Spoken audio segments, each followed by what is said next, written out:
We don't quite know how Team Canada is going to line up at the World Junior Championships just yet. That does not mean that we cannot speculate. On today's episode, we're going to mock up some lines for Team Canada.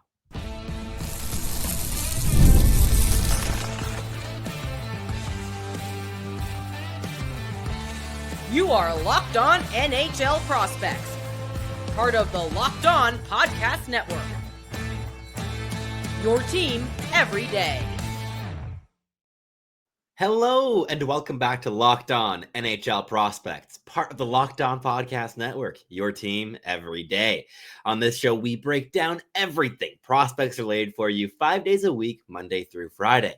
I'm your host, Sebastian High, the USA scout over at Elite Prospects. And on today's episode, we'll be breaking down our predictions for the Team Canada roster at the upcoming World Junior Championships. They're not that far away now, less than a month to go. And we're not that far away either from these rosters being announced. And before that happens, I wanted to get in my predictions for this roster as well as for the Team USA roster. So look out for that video as well. It should be posted by the time you're watching this on whatever your device you're tuning in from. But this is an exciting one.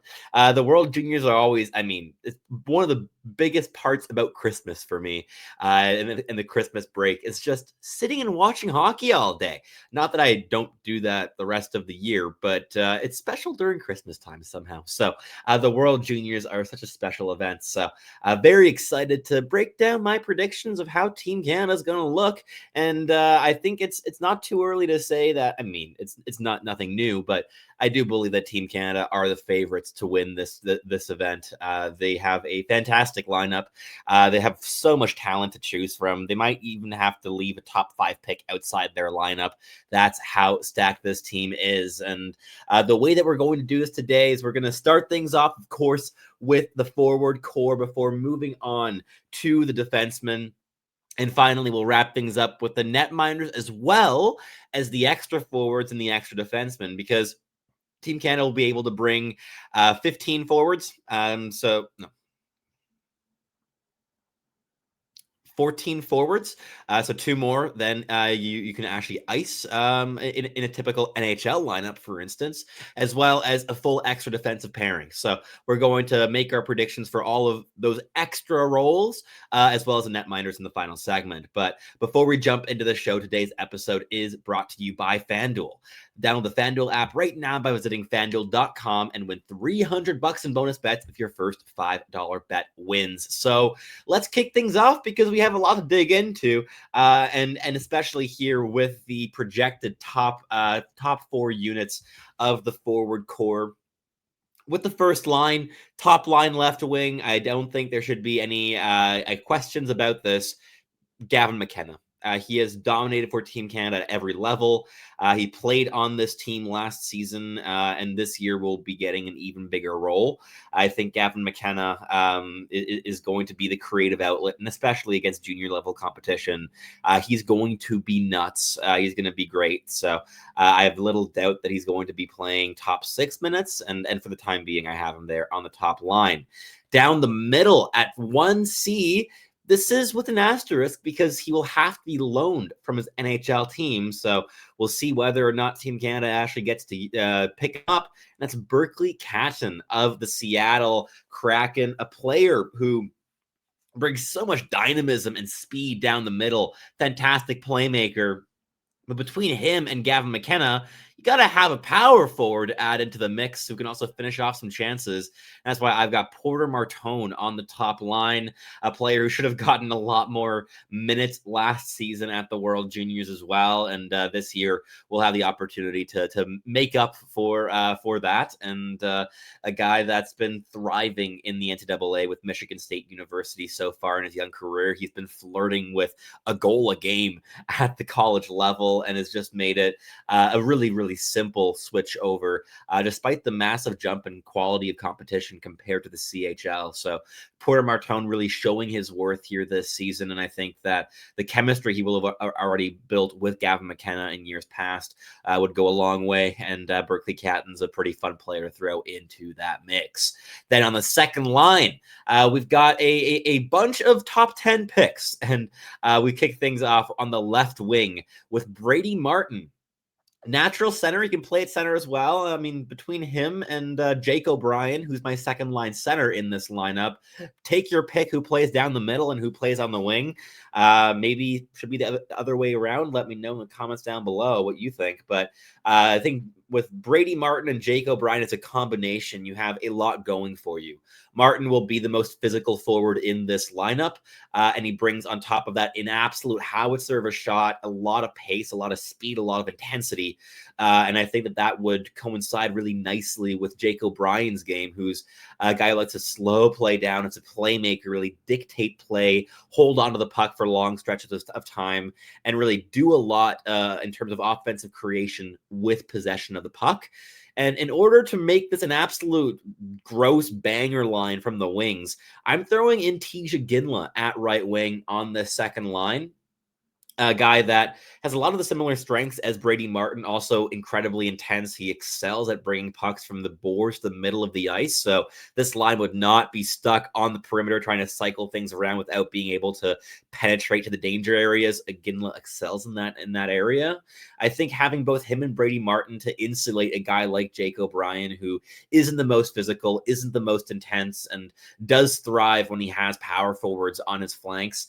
I think giving him two of them would go a really long way in making this a very difficult top six to play against, but you're not sacrificing any skill or pace or speed for those benefits either. So I like that top six personally, but let me know in the comments down below what you think in terms of the makeup of the top six, because there's no lack of talent to slot players into those roles. Then we've got what would be the best third line at the tournament with Michael Hage at left wing, who's been lighting it up for the University of Michigan in college hockey. There's also arguments to have him on the second line, I think. But I tended to go for the bigger physical impact of a guy like Brady Martin instead. But Michael Hage, who brings a bunch of speed and mobility and intelligence and pace in his dynamic puck rushes. He's incredibly gifted with the puck on his stick. He loves gaining the offensive zone with speed and cutting to the middle of the ice. He's a gifted playmaker. He's got a really good shot. He worked on that a bunch in the offseason, as well as just bulking up overall. So I think he would play really nicely with a player like Caleb Desnoyers, the best two-way center on this lineup, who also brings some real playmaking elements. And then you need a finisher to kind of complement that pairing. And look, I would go, I guess, with Justin Carbonneau, I guess. But Liam Greentree's smiling at me as well. So I think between those two, take your pick. Those are both very skilled players who I think have their fair share of arguments for a spot here in the top nine. But it's a skilled lineup, and yet there's just such a breadth of talent. I think another guy who could contend, but just perhaps isn't the typical Hockey Canada player to put into a slot like this, is Justin Poirier, who's been lighting things up with the University of Maine in the NCAA. Got an absolutely wicked shot. He's undersized but vicious, very hardworking, almost chippy at times. He gets underneath opponents' skins, and he has 11 goals and 17 points in 14 games here this season. He's a guy that I think I would personally really consider bringing. But you have other players like Cole Reshny also contending for those. And Reshny's played more with Hockey Canada in international tournaments prior to this, which probably gives him a benefit or an advantage. But yeah, I would personally be bringing Justin Poirier. But the question simply is, between Justin Poirier, Justin Carbonneau, Liam Greentree, who do you play in the top nine, and who do you leave at home? Do you bring all of them? Can you bring all of them? Spoiled for choice here. Personally, look, I'm Justin Carbonneau is the most likely for that top 9 spot, but you know what? I'm going to give it to Justin Poirier. So give me Justin Poirier as a sniper to complement both Caleb Desnoyers and Michael Hage, and keep Justin Carbonneau as a reserve, as one of the extra forwards. And I guess you leave Liam Greentree at home, as much as that hurts. I don't know. Let me know in the comments below what you would do, because I'm kind of stumped. And yeah, the big thinkers at Hockey Canada have a lot to think about with this lineup. But then for the fourth line to wrap up this segment, I've got Cole Baudouin, Jet Luchenko, and Braden Coots, a incredibly high motor, hardworking, two-way detailed fourth line that you can match up against anybody at this tournament. There's no lack of speed.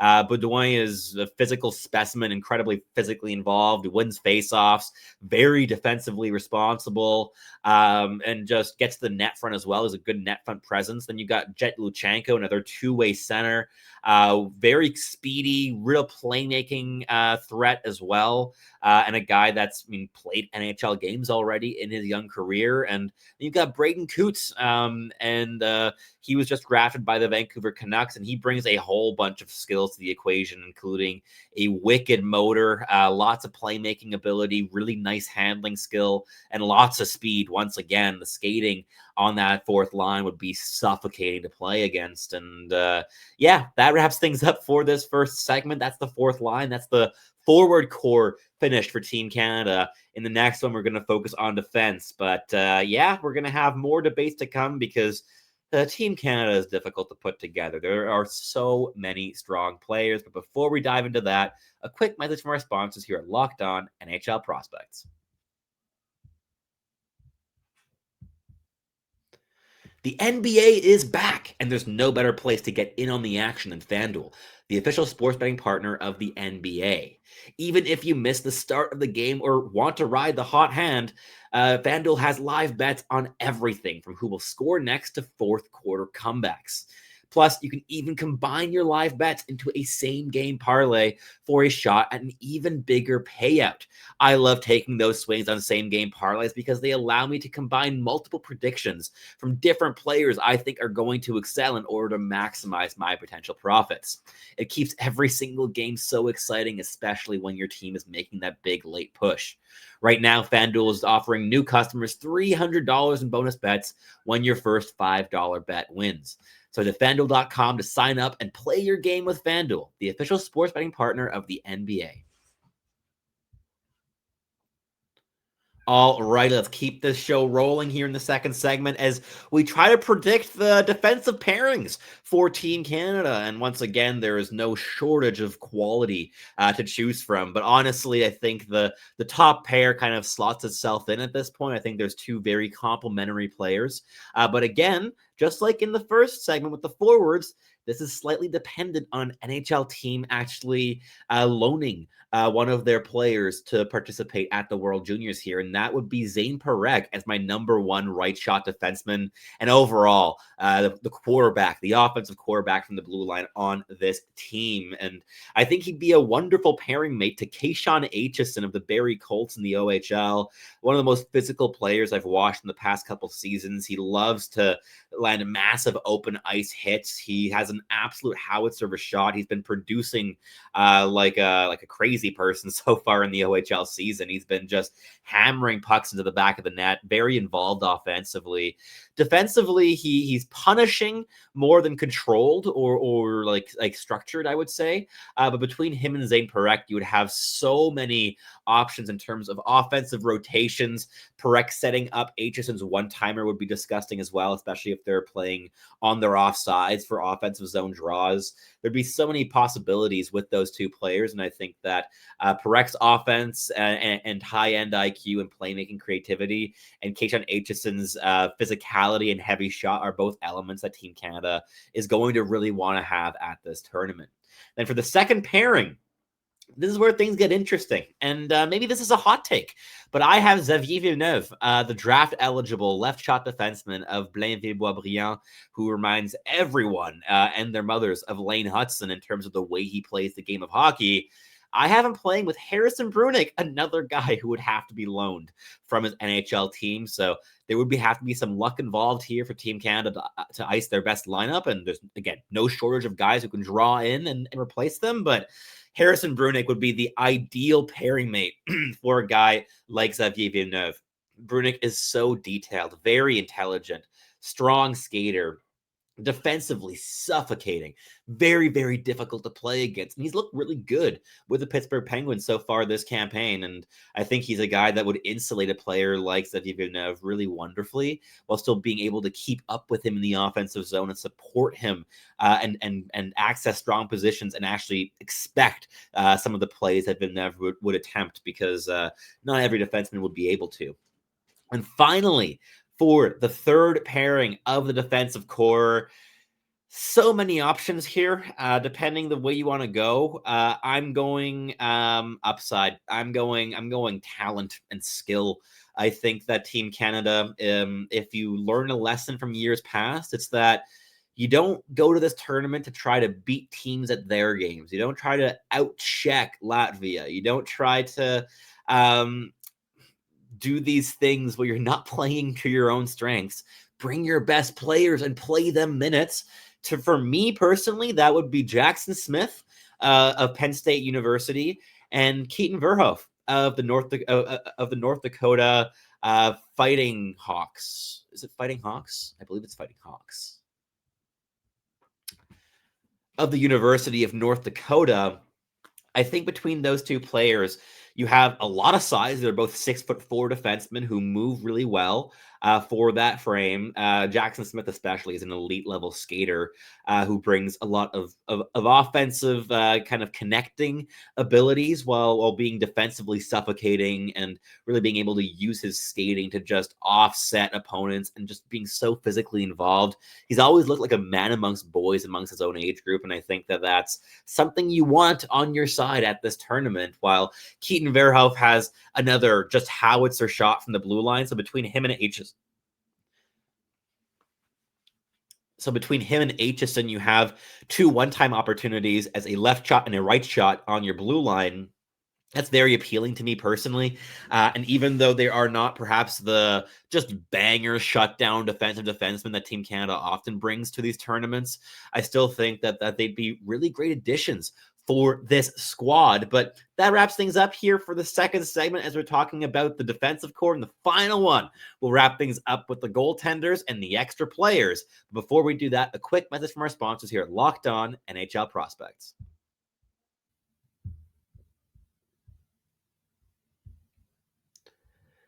Testing.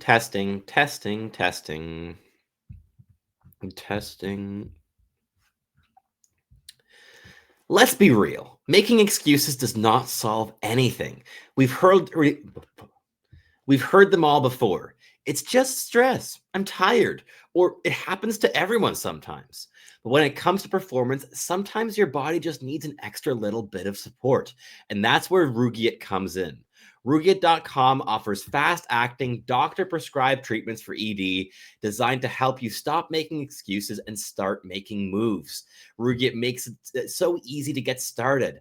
You just connect with board-certified doctor 100% online with no awkward waiting rooms and no in-person appointments. Visit Rugiet.com/LockedOnNHL to get 15% off your first order. That's Rugiet.com/LockedOnNHL. And don't forget to use our code LockedOnNHL so they know that we sent you. Rugiet, stop making excuses and start making moves.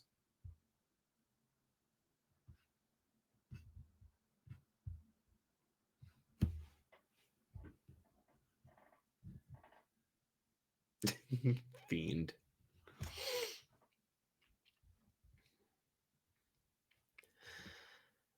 All right, let's wrap up the show here in the final segment, breaking down our predictions for the Team Canada roster and the lineups predictions there for this team at the World Junior Championships. And last but not least, we've got the goaltenders, and this is a bit quicker. We're probably going to spend most of the time in this last segment talking about the extra forwards, the extra defensemen, because there's so much room to debate those players.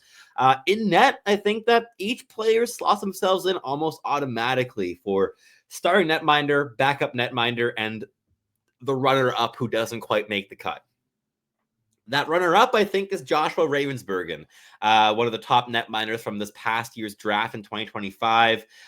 Very big goaltender, moves well, very mechanically gifted and refined. And he's been really solid so far this season. There's nothing to complain about with Ravensbergen. If he has to play for Team Canada, there would be no problem, no issue with that. But there's just two players that I think are ahead of him, both in terms of guys that have also had as much, if not more, experience and success for Team Canada at various international levels, but also players that are just a bit older and are off to great starts this season. And the backup netminder has to be Jack Ivankovic of the University of Michigan. He's been such a stabilizing presence for that team this year. He's hovering around a 9-10 save percentage there with the Wolverines. And he's a guy that is a bit undersized, yes, but is a very intelligent netminder, really gets into position, quite explosive is crease transitions, and a player that I really think has earned his slot on this team this season. He's been fantastic for the University of Michigan and a really big part of what's made them so special. And the starting netminder, it's a bit less for his actual performances in the OHL this season because they're okay at best. And that's Carter George of the Owen Sound Attack. Has an exactly 900 save percentage at the moment. The Thunder Bay, Ontario native, who was a second-round pick by the Los Angeles Kings in the 2024 NHL draft. But he was spectacular for Team Canada at the World Juniors last season. Four wins,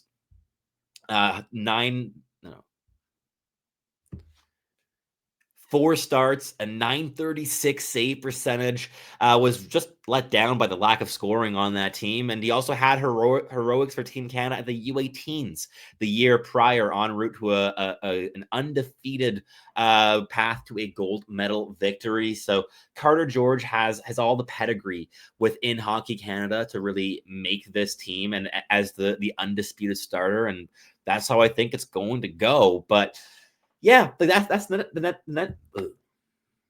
goaltending position. I think that Carter George, Jack Ivankovic are the two guys that will be on that team, and by the time that tournament begins on Boxing Day.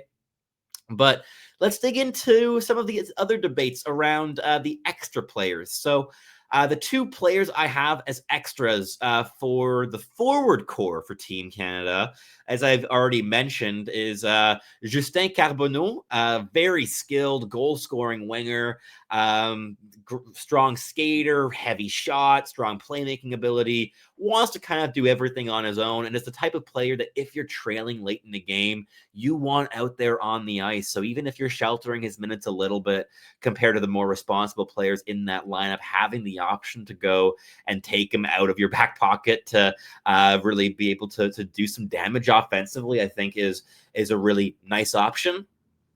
And last but not least, I would probably go with Sacha Boisvert, but there is a lot of players that are competing for these slots, like Liam Greentree and Cole Reshny, Tarek Parasak, Sam O'Reilly, Malcolm Spence. Like, the list goes on. There's a lot of really, really capable players for these roles, and you can only pick so many. But I would probably go with Boisvert because he's defensively responsible as a center, has a really good shot, can be a role player on any of your 4 lines. So in case of injury, I think is a really nice guy that can slot in just about anywhere you need him to. And between him and Carbonneau, you have a lot of adaptability in terms of changing things up offensively as well. If like last season or last year at the World Juniors that Team Canada really hit a massive dry patch in terms of creativity, having these two guys as in reserve would go a really long way to kind of compensate from those errors from last year. But maybe instead Team Canada just decides to go for some crash and bangers or just defensively capable players like Sam O'Reilly, for instance. I'm curious to see what kind of happens there. But yeah, I'd be going with Carbonneau and Sacha Boisvert because, again, I do have Justin Poirier making the cut in the top 9. Then on defense, who makes the cut for that quote unquote 4th pairing? And again, quite a few really strong options here for Team Canada. I mean, just to name a few, we've got Charlie Alec of the Columbus Blue Jackets, Carson Karls, another 2026 draft eligible, Ryan Lynn, if you want to throw him in as well, he's an option. There's a lot of guys that I think could play a role. If you want to just go pure physicality for a guy that's going to knock people's heads off, go with Owen Protz of the Montreal Canadiens in their pool playing in the OHL. There's a lot of options here, but I think at the end of the day, I'm probably going with some stability, with some mobility down the left flank and some defensive responsibility down the right, and that'll be with Cameron Reid and Ben Danford. Ben Danford, I think, is making this team almost no matter what. He's one of the older players that will be contending for spots on this roster, and he's very intelligent defensively, very responsible. And pairing that with the mobility and adaptability in all three zones, the disruptiveness of Cameron Reid. And I think you have a third pairing that also gives you a guy in Cameron Reid that can chip in on your power play if things aren't working and you want to switch things up, and a guy in Ben Danford who can play on your penalty kill. And again, that gives you some more versatility in case of dry spells or of injuries, of course. And yeah, I think that wraps up this show for me here today, but I would love to hear your thoughts in the comments down below, what you would do differently from me, because I don't think there's one right way of setting up this lineup. I don't think I have a right way. I don't think Team Canada is going to find a right way, because there's too much quality, too many strong players, too many cooks in the kitchen in order to fit everyone in. You literally can't. You're limited with spots. And then you have to kind of decide how you use the spots that you do have. And some high-end talents, like for me, Liam Greentree, don't make the cut. And that is no reflection of the talent of Liam Greentree or players of his ilk.